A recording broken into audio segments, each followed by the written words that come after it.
Again, we're still in Matthew, and we're looking at the 28th Sunday in Ordinary Time. And Jesus' enemies are ramping up the machinery, so to speak. They're out to get him. It's interesting to note how through the gospel they seek to trap him, to enmesh him. But he's slippery.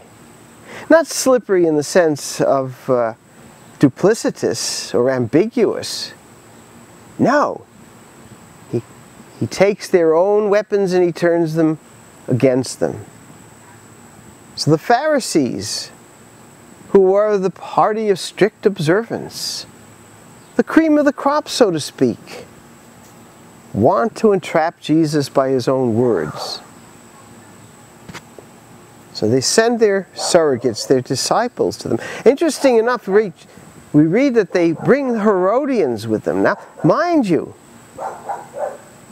opposition to Jesus makes strange bedfellows. The Herodians were a group of people had essentially sold out to the Romans. They had played around with pagan culture. Their interest was to maintain some kind of political power regardless of the cost. Hence their name, Herodians, from Herod, the mongrel Jew pagan ruler of the time. But they can't abide Jesus, one for religious reasons, one for political reasons. They want to see how they can get rid of this guy. So they start out with an almost satanic ploy. They say, "We've heard you're a pretty truthful guy, you know. We know that you really got the right stuff. And that you really don't care, you know, what other people think about you. So we really want to know what your opinion is about this matter. So you know, we can just sit there at your feet and learn." So they hold up the coin of the realm, the census tax coin, the coin which bears the image that was so abhorrent to the Jews, who had an almost absolute prohibition against the imaging of humans. So here's the kicker. He knows well their hearts. "Why are you doing this, you hypocrites? You don't really care about the truth. You only care about bringing me down. So give me the coin you're talking about." And they look, and they find a Roman coin on them. You know, they're not even supposed to carry these Roman coins because they have this graven image on them. But they have one. They have one handy. They find it.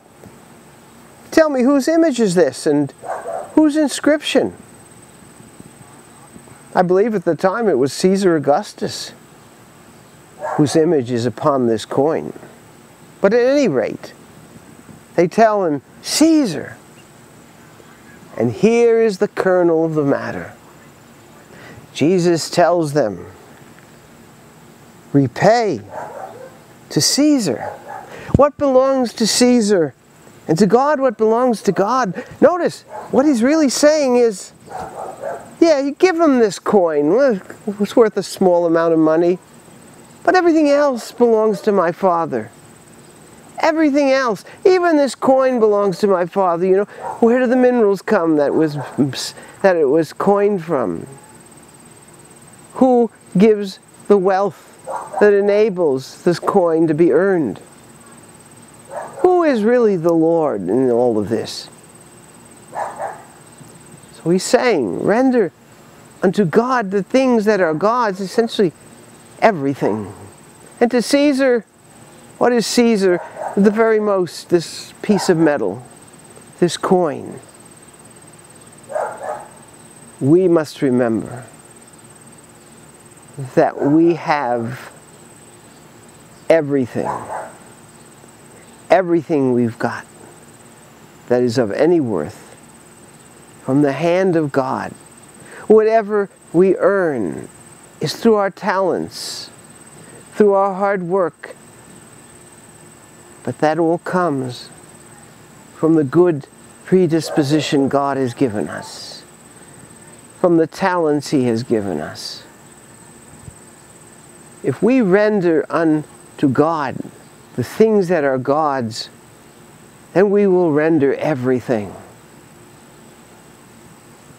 God doesn't want leftovers. He wants everything. My God is a jealous God, which means that He doesn't want us putting anything in His place.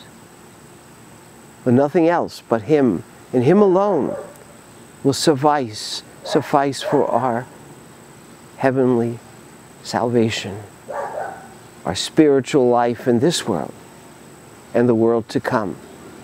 Amen.